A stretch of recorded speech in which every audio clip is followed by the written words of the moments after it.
बच्चों, hi Purvi on behalf of personal tutor channel. आज हम लोग class 9 Maharashtra board science and technology का chapter number 13 carbon an important element पढ़ने वाले हैं। स्टार्ट करते हैं। जैसे कि चैप्टर का नाम ही है कि कार्बन एक बहुत ही ज़्यादा इम्पॉर्टेंट एलिमेंट है, तो किस टाइप से ये एलिमेंट बहुत ज़्यादा इम्पॉर्टेंट है हमारी लाइफ में, और केमिस्ट्री में भी ये एलिमेंट क्यों इम्पॉर्टेंट है, ये सब हम लोग इस चैप्टर में पढ़ने वाले हैं। What is an element? First question तो ये राइज होता है कि एलिमेंट क्या होता है, and what are the different types of elements, और कौन कौन से अलग टाइप्स के एलिमेंट होते हैं। इस पर मैं ऑलरेडी एक वीडियो बना चुकी हूँ। बच्चों, आप प्लीज़ हमारे पर्सनल ट्यूटर चैनल पे जाइए और वहाँ बेल आइकन को क्लिक कर दीजिए, जिससे कि जो भी न्यू अपडेट रहेगी वो आपको मिल जाया करेगी। What remains behind on the complete combustion of any organic compound? क्या बचता है जब किसी भी ऑर्गेनिक कंपाउंड का पूरा कंबशन हो जाता है, पूरा कंप्लीटली वो बर्न हो जाता है। Next, what type of element is carbon? Carbon किस टाइप का एलिमेंट है? Give some information about it. उसके बारे में कुछ इंफॉर्मेशन आपको बतानी है। You have learn that carbon is a non metallic element.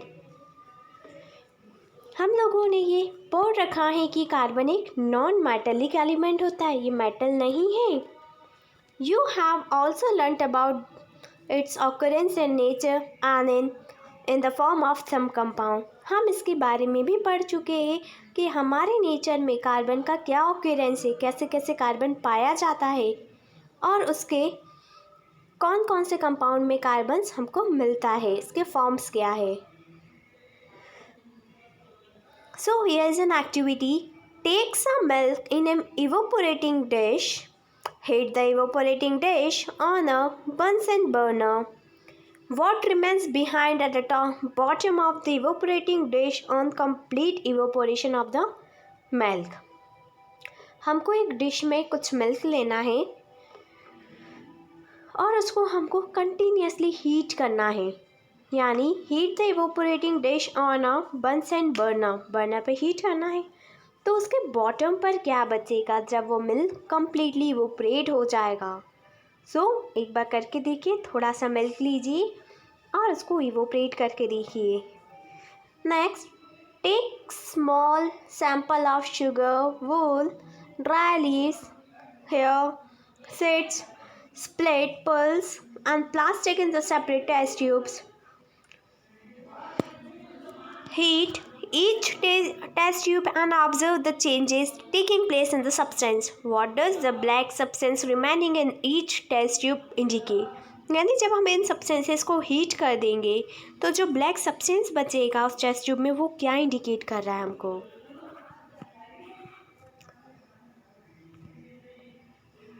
अब हम लोग यहाँ पर कार्बन स्टार्ट करें। कार्बन का सिंबल है C, atomic number in chemistry 6, atomic mass है 12, इलेक्ट्रॉनिक कॉन्फ़िगरेशन है 2,4, valency of carbon is 4, and carbon is non metallic element.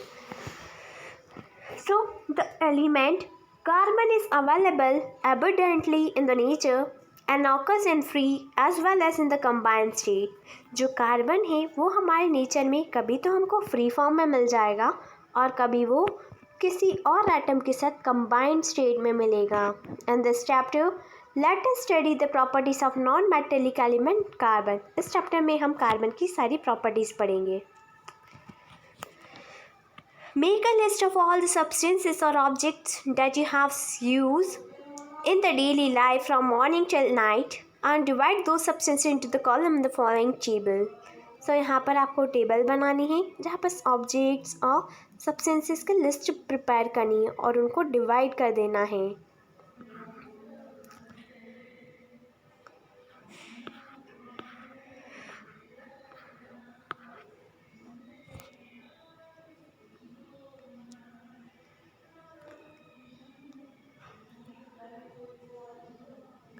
आज हम लोग इस वीडियो में class 9 science and technology Maharashtra board का एक बहुत important topic occurrence of carbon पढ़ने वाले हैं कि कार्बन का ऑकरेंस कैसे हुआ, कार्बन ऑकर कैसे हुआ। The name carbon is derived from the Latin word carbo. जो कार्बन का नाम है वो एक लैटिन वर्ड से आया है कार्बो, जिसका मतलब होता है कोल यानी कोयला। Carbon is found in the nature in free as well as the compound state. Carbon हमारे नेचर में फ्री स्टेट में भी मिलता है और कंपाउंड स्टेट में भी मिलेगा। Carbon in the free state is found as diamond and graphite. जो कार्बन हमको हमारे नेचर में फ्री स्टेट्स में मिलेंगे वो है डायमंड और graphites, and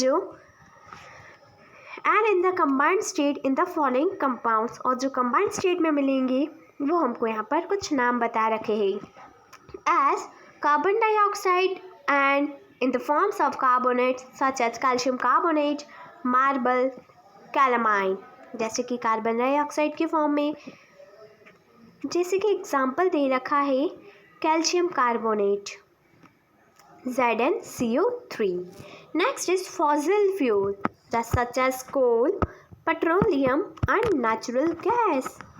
Third one is carbonaceous nutrients such as carbohydrates, proteins and fats। And last one is natural fiber such as cotton, wool and silk।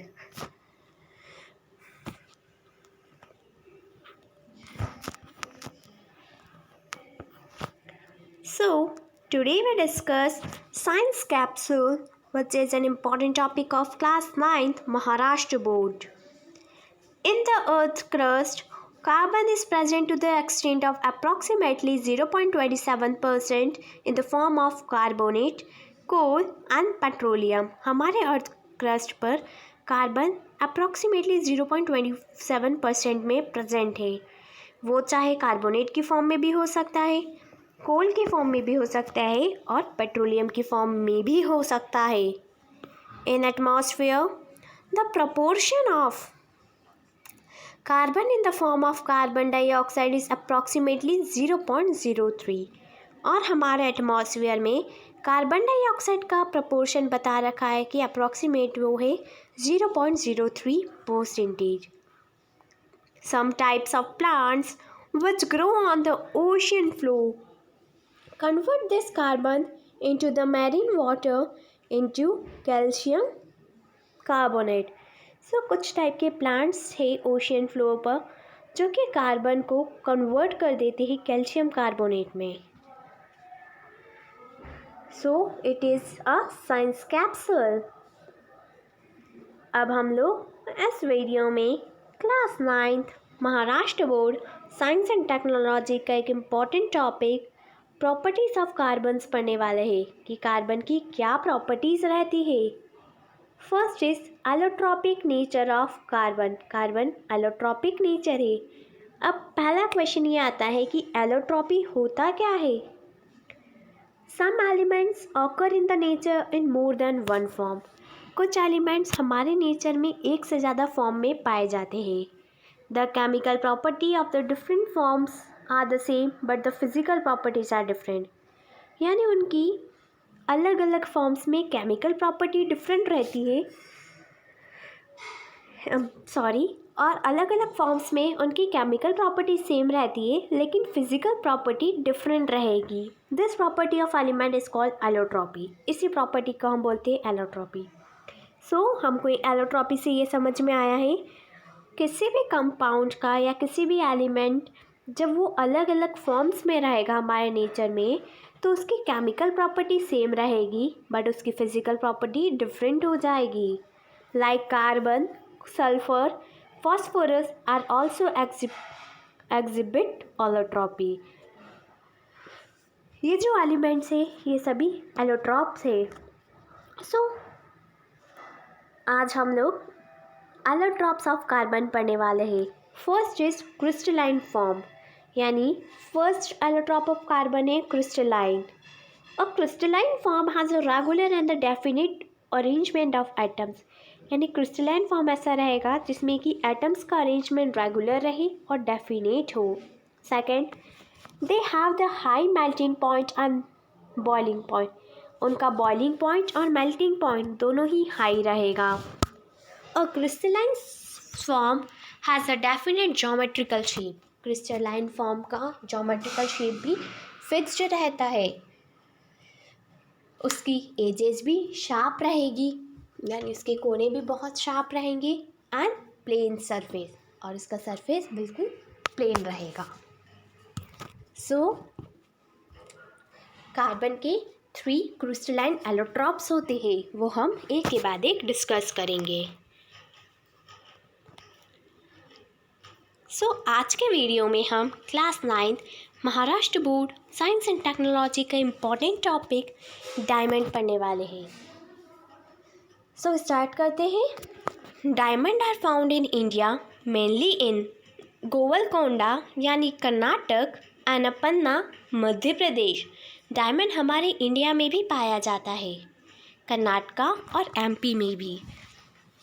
Diamond are also found in South Africa, Brazil, Belgium, Russia and America. India के अलावा diamond दूसरी countries में भी पाया जाता है, जैसे कि साउथ अफ्रीका, ब्राज़ील है, बेल्जियम है, Russia and America. Structure of diamond, यहाँ पर हमको डायमंड का स्ट्रक्चर दे रखा है, ये केमिस्ट्री के फॉर्म में, यानी जो स्ट्रक्चर है वो एटम के फॉर्म में है। Structure of carbon atoms in diamond. इसका स्ट्रक्चर है,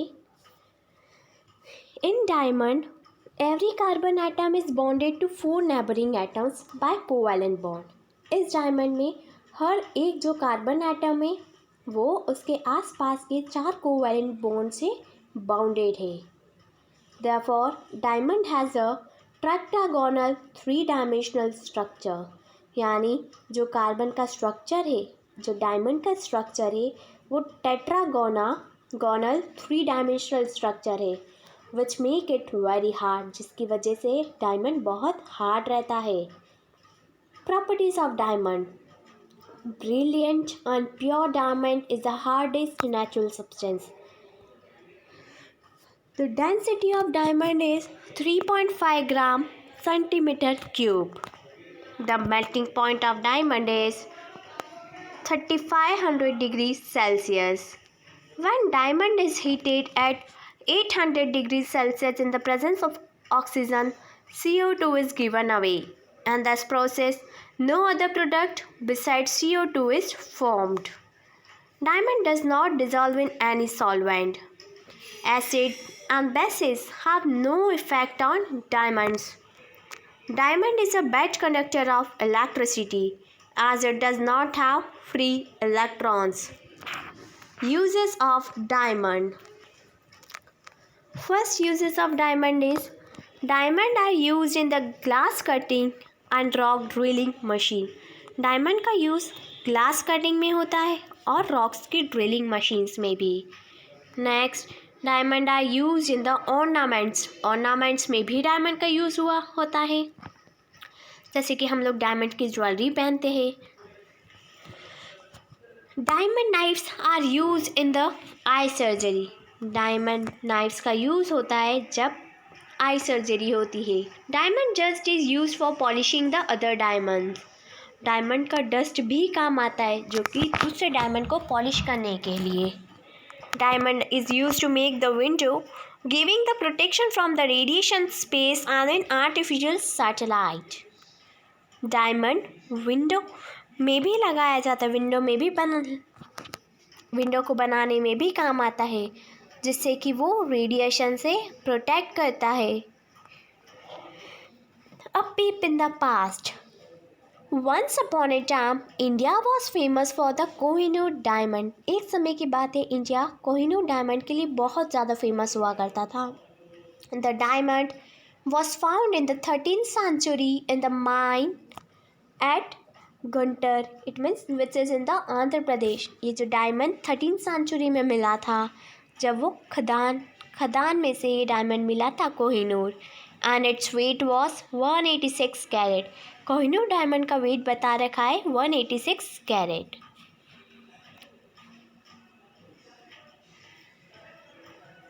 आज हम लोग इस वीडियो में class 9 science and technology Maharashtra board का एक इम्पॉर्टेंट टॉपिक ग्रेफाइट पढ़ने वाले हैं। Graphite is found in the natural state in Russia, New Zealand, America and India. Graphite natural states में मिला है। The lead used in the pencil is made by mixing the graphite with clay। जो lead pencil में पाई जाती है वो graphite के साथ जब हम क्ले को मिक्स कर देंगे तो वो लीड का फॉर्मेशन ले लेगा। This process was discovered by the Nicolas Jacques Conte 1795। Structure of graphite. Graphite का स्ट्रक्चर क्या होता है? यहाँ पर graphite and the structure of carbon atoms in graphite बता रखा है। ये जो स्ट्रक्चर है ये ग्रेफाइट का है और ये जो स्ट्रक्चर है वो कार्बन एटम्स, ग्रेफाइट में कार्बन एटम का कैसा अरेंजमेंट है उसका स्ट्रक्चर है। So every carbon atom in the graphite is bounded to the 3 other carbon atoms in such a way that a hexagonal layer structure is formed। यानी graphite में हर एक कार्बन एटम 3 कार्बन बॉन्ड है 3 अलग carbon atom से, जिसकी वजह से एक हेक्सागोनल लेयर बन रही है। A graphite crystal is made of many sheets or the layers of carbon atoms. These layers slip over each other on applying the pressure. One layer of graphite is called the graphene। Graphite की एक layer को हम बोलते हैं graphene.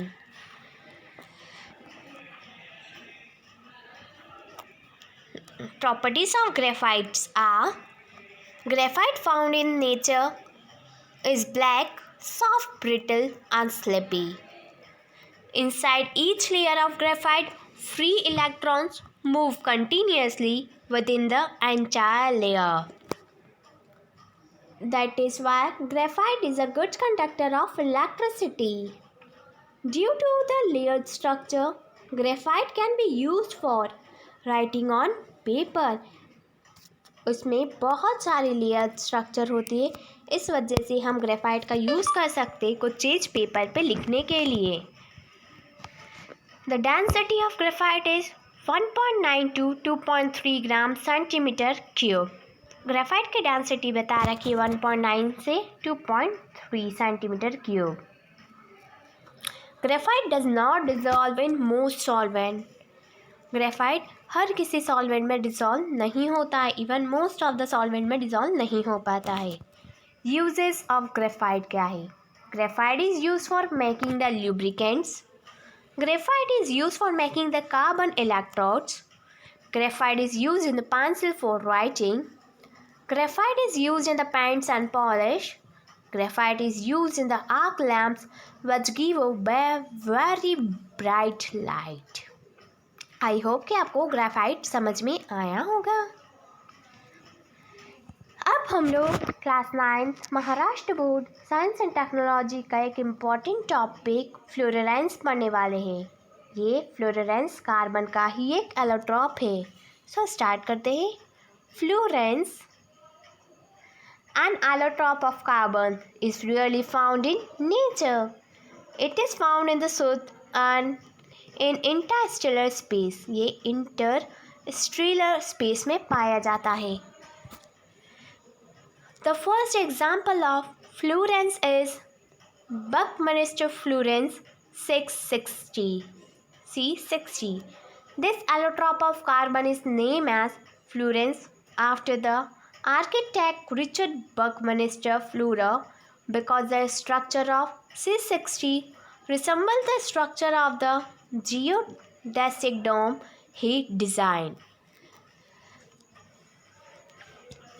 Harold Kroto, Robert Krull and the Richard Smuller was given the Nobel Prize in Chemistry 1996 for the discovery of carbon allotropes fluorines C60, C60, C70, C76, C82 and C86 are other examples of fluorines। These molecules occur in smaller number in soot।